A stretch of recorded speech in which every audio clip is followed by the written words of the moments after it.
Welcome to the Slop Temple. We pray this video helps. You start with the essentials. Verify the SIM is active and try it in a different phone to isolate hardware versus carrier problems. Once done, restart your Huawei, flip airplane mode on for about 10 seconds, and turn it off to re-register.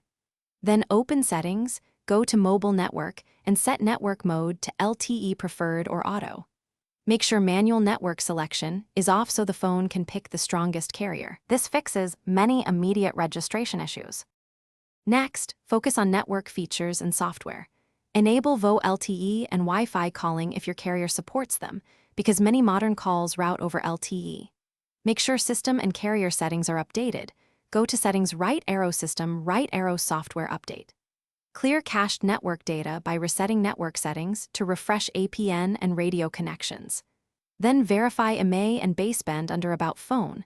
If baseband shows unknown or errors, use Huawei's diagnostic menus or service mode to reapply firmware or request baseband repair. For final resolution, power off and reset the SIM in both slots and test with a different SIM to confirm slot or SIM damage. If problems persist, back up your data and perform a factory reset as a last resort. This removes corrupt settings that block registration. After reset, contact your carrier to confirm provisioning and check for local outages. Troubleshooting tip.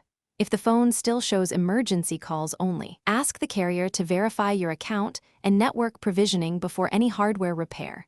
Most fixes are on their side. Thanks for watching. Consider subscribing if we helped you.